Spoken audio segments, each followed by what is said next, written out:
आज हमारे सामने एक ऐसा दस्तावेज है जो सिर्फ एक अदालती फैसला नहीं है। इसमें इतिहास है, लोगों की गहरी आस्था है और कानून का एक बहुत ही जटिल ताना बाना है। ये भारत के सुप्रीम कोर्ट का अयोध्या विवाद पर दिया गया फैसला है। बिल्कुल। और हमारी कोशिश ये समझने की होगी कि सदियों पुराने इस विवाद को सुलझाने के लिए अदालत ने किन दलीलों, किन सबूतों और कानूनी सिद्धांतों का सहारा लिया। हाँ, क्योंकि ये सिर्फ जमीन के एक टुकड़े का मामला नहीं था। नहीं, बिल्कुल नहीं। ये दो समुदायों की बहुत गहरी आस्था का केंद्र था। अदालत के सामने जो मुख्य सवाल था वो टाइटल यानी मालिकाना हक का था। अच्छा। और इस तक पहुंचने के लिए अदालत को कई मुकदमों को एक साथ देखना पड़ा। हर पक्ष की अपनी कहानी थी, अपना दावा था। तो चलिए इसे परत दर परत खोलते हैं। आज की इस गहरी पड़ताल में हम इस ऐतिहासिक फैसले के मुख्य स्तंभों को समझेंगे। हाँ, अलग अलग मुकदमे, पुरातात्विक सबूत और वो कानूनी अवधारणाएं जिन्होंने आखिरी फैसले की नींव रखी। तो सबसे पहले ये समझते हैं कि इस कानूनी लड़ाई में मुख्य किरदार कौन थे। आपने कहा 4 प्रमुख मुकदमे थे। जी, कुल 4 प्रमुख मुकदमे थे जिन्हें सुप्रीम कोर्ट ने एक साथ सुना। तो सबसे पहले कौन आया था? सबसे पहले 1950 में गोपाल सिंह विशारद नाम के एक हिंदू भक्त थे। उनका मुकदमा, जिसे सूट 1 कहा गया, उसकी मांग बहुत सीधी साधी थी। क्या मांग थी उनकी? वो बस ये चाहते थे कि उन्हें विवादित स्थल के भीतरी आंगन में जो मूर्तियां हैं उनकी पूजा करने का एक निर्बाध अधिकार दिया जाए, कोई रोक टोक ना हो। ठीक है, एक भक्त का अपनी आस्था के लिए अधिकार मांगना, ये तो समझ आता है। अब दूसरा पक्ष? दूसरा अहम पक्ष था निर्मोही अखाड़ा, सूट 3 में। हाँ, इनका नाम तो काफी सुना है। उनका दावा थोड़ा अलग था। वो मालिकाना हक नहीं बल्कि प्रबंधन और शैबायती अधिकारों की बात कर रहे थे। एक मिनट, शैबायती अधिकार, ये क्या होता है आसान भाषा में? देखिए, शैवापति अधिकार का मतलब है देवता की संपत्ति का संरक्षक या मैनेजर होना, मालिक नहीं। तो निर्मोही अखाड़ा खुद को राम जन्मभूमि मंदिर का प्रबंधक मानता था और वो सरकार के रिसीवर से इसका चार्ज वापस चाहते थे। समझ गया। तो एक पूजा का अधिकार मांग रहा था, दूसरा मैनेजमेंट का। अब तीसरा और शायद सबसे महत्वपूर्ण मुकदमा, वो था सुन्नी सेंट्रल वक्फ बोर्ड का, सूट 4। जी। उनका दावा एकदम साफ था कि ये ढांचा बाबरी मस्जिद नामक एक सार्वजनिक मस्जिद है और आसपास की जमीन एक मुस्लिम कब्रिस्तान, इसलिए उन्हें जमीन पर कब्जा वापस चाहिए।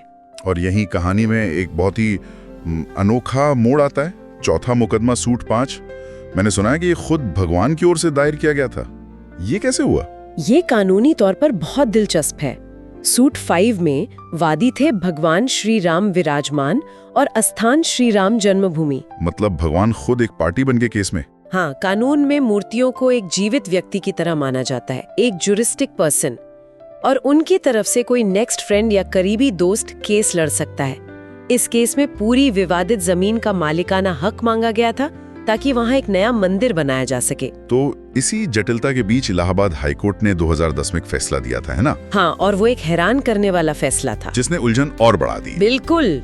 हाईकोर्ट ने जमीन को तीनों पक्षों, हिंदू, मुस्लिम और निर्मोही अखाड़ा के बीच 3 बराबर हिस्सों में बांट दिया था और इसी फैसले के खिलाफ सभी पक्ष सुप्रीम कोर्ट पहुंचे थे। ठीक है, तो अब सुप्रीम कोर्ट के सामने सबसे बड़ा सवाल था सबूतों का। यहीं से कहानी और गहरी होती है। जमीन के नीचे क्या मिला, ASI, भारतीय पुरातत्व सर्वेक्षण की रिपोर्ट। जी, हाईकोर्ट के आदेश पर वहां खुदाई हुई थी और ASI को विवादित ढांचे के ठीक नीचे एक विशाल आंसियन संरचना के अवशेष मिले। विशाल संरचना? हाँ, रिपोर्ट के मुताबिक ये संरचना इस्लामी नहीं थी। अच्छा, क्या मिला था उसमें ऐसा?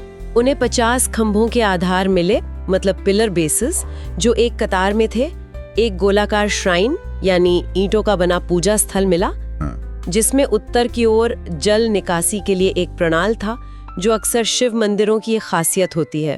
और कलाकृतियां, मूर्तियां वगैरह? खुदाई में कई कलाकृतियां मिली, जैसे कमल, कलश के रूपांकन और दूसरे हिंदू धार्मिक चिन्ह, लेकिन कोई भी महत्वपूर्ण इस्लामी कलाकृति नहीं मिली। लेकिन इस रिपोर्ट पर सवाल भी तो उठाए गए थे। ये तो नहीं कहा जा सकता कि ये अकाट्य प्रमाण था। हाँ, बिल्कुल, बहुत सवाल उठे। रिपोर्ट की कार्यप्रणाली और उसके निष्कर्षों पर कई आपत्तियां थीं।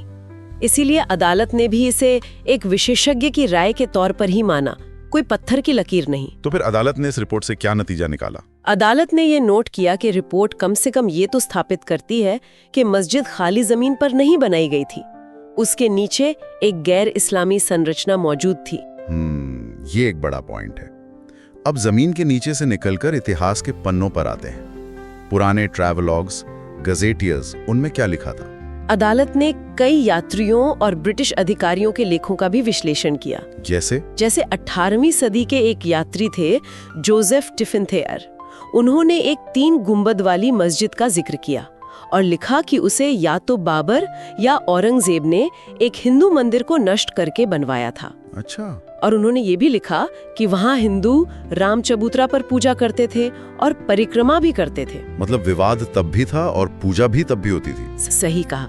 और फिर 19वीं सदी के जो ब्रिटिश गजेटियर्स हैं, उनमें भी लगातार इस बात का जिक्र है कि हिंदुओं की एक गहरी आस्था थी कि वो स्थल भगवान राम का जन्मस्थान है। और वो पूजा कहाँ करते थे? वो बाहरी आंगन में पूजा करते थे, जबकि मुसलमान भीतरी आंगन में नमाज पढ़ते थे। तो अंग्रेजों ने जो 1857 में रेलिंग लगाई थी, उसके बावजूद दोनों समुदायों की मौजूदगी वहाँ बनी रही। हाँ, और ये जगह लगातार विवाद का केंद्र बनी रही। इन दस्तावेजों से ये साफ था। ठीक है। अब यहाँ एक और बहुत ही अनोखा कानूनी पहलू आता है, जिसका जिक्र आपने किया था, ज्यूरिस्टिक पर्सन की अवधारणा। इसका क्या मतलब है? देखिए, कानून की नजर में ज्यूरिस्टिक पर्सन एक ऐसी इकाई है जिसे मनुष्यों की तरह ही अधिकार और कर्तव्य दिए जाते हैं, जैसे कोई कंपनी या ट्रस्ट। बिल्कुल। और हिंदू कानून में मूर्तियों को ज्यूरिस्टिक पर्सन माना जाता है ताकि उन्हें जो संपत्ति समर्पित की गई है उसकी रक्षा की जा सके। मतलब मूर्ति का अपना एक कानूनी अस्तित्व होता है। तो सूट 5 में ये तर्क दिया गया कि सिर्फ मूर्ति ही नहीं, बल्कि जन्म स्थान की जमीन खुद एक ज्यूरिस्टिक पर्सन है। यही सबसे नया और कह सकते हैं कि सबसे महत्वपूर्ण तर्क था। मतलब ये दलील दी गई कि भक्त उस भूमि की पूजा करते हैं क्योंकि वो मानते हैं कि वो भूमि स्वयं में दिव्य है। एकदम सही। इसीलिए भूमि को भी कानूनी व्यक्ति का दर्जा दिया जाना चाहिए। इस पर अदालत ने क्या कहा? ये तो बहुत बड़ा सवाल था। हाँ, और अदालत ने इस तर्क को स्वीकार नहीं किया। उनका मानना था कि अगर आस्था और विश्वास के आधार पर जमीन को कानूनी व्यक्ति का दर्जा दिया जाने लगा तो इसका कोई अंत नहीं होगा और इससे कानूनी अनिश्चितता पैदा हो जाएगी। बिल्कुल। अदालत ने मूर्ति के ज्यूरिस्टिक पर्सन होने के सिद्धांत को तो बरकरार रखा, लेकिन जमीन पर इसे लागू करने से इनकार कर दिया। तो चलिए, अब सारे सबूत और दलीलें मेज पर हैं। इन सब को तौलने के बाद सुप्रीम कोर्ट अपने अंतिम निर्णय पर पहुंचा कैसे? अदालत ने प्रेपोंडरेंस ऑफ प्रोबेबिलिटीज के सिद्धांत पर फैसला सुनाया। संभावनाओं का संतुलन। हाँ, मतलब किस पक्ष की कहानी में ज्यादा दम है, किसकी संभावना ज्यादा है। तो इस तराजू पर किसका पलड़ा भारी निकला? देखिए, अदालत ने पाया कि सुन्नी वक्फ बोर्ड ये साबित नहीं कर सका कि 1857 से पहले उनका उस स्थल पर निर्बाध और एकमात्र कब्जा था। अच्छा। वहीं दूसरी तरफ हिंदू पक्ष ने ये साबित कर दिया कि बाहरी आंगन पर उनका हमेशा से निर्बाध कब्जा और पूजा का अधिकार था, और भीतरी आंगन जो मुख्य विवाद का केंद्र था। भीतरी आंगन एक विवादित स्थल था, ये अदालत ने माना। सबूतों से पता चलता है कि 1949 तक वहाँ नमाज पढ़ी जाती थी, भले ही उसमें कभी-कभी रुकावटें आती थीं। तो फिर यही वो बड़ा सवाल आता है कि पूरी जमीन हिंदू पक्ष को क्यों दी गई? ये इस फैसले का सबसे अहम हिस्सा है। अदालत ने पहले तो ये साफ किया कि 22-23 दिसंबर 1949 की रात को मस्जिद के अंदर मूर्तियां रखना एक गैर कानूनी कार्य था। और 1992 का विध्वंस? उसे अदालत ने कानून के शासन का एक गंभीर उल्लंघन बताया। इसके बावजूद फैसला हिंदू पक्ष में गया क्यों? क्योंकि सबूतों का संतुलन हिंदुओं के पक्ष में था। उनकी ये निरंतर आस्था कि पूरा स्थल ही भगवान राम का जन्म स्थान है और बाहरी आंगन में उनकी लगातार पूजा, ये बातें ज्यादा मजबूत साबित हुईं। तो अदालत ने माना कि जमीन को बांटा नहीं जा सकता? हाँ, क्योंकि शांतिपूर्ण समाधान जरूरी था। इसलिए अदालत ने अपनी असाधारण शक्तियों यानी अनुच्छेद 142 का उपयोग किया। और उस शक्ति का उपयोग करके क्या किया? लिए सौंप दिया ताकि मंदिर का निर्माण हो सके। और मुस्लिम पक्ष के लिए उनके साथ जो गैर कानूनी हुआ उसकी भरपाई कैसे हुई? न्याय को संतुलित करने के लिए अदालत ने केंद्र सरकार को निर्देश दिया कि सुन्नी वक्फ बोर्ड को अयोध्या में ही किसी प्रमुख स्थान पर एक नई मस्जिद के निर्माण के लिए 5 एकड़ जमीन आवंटित की जाए। ये एक तरह से न्याय को संतुलित करने का प्रयास था। तो ये फैसला सिर्फ मालिकाना हक का नहीं था, ये एक लंबे और बहुत ही जटिल विवाद का समाधान खोजने की कोशिश थी। बिल्कुल। अदालत ने साफ किया कि वो आस्था पर नहीं बल्कि सबूतों पर निर्णय दे रही है। सही कहा।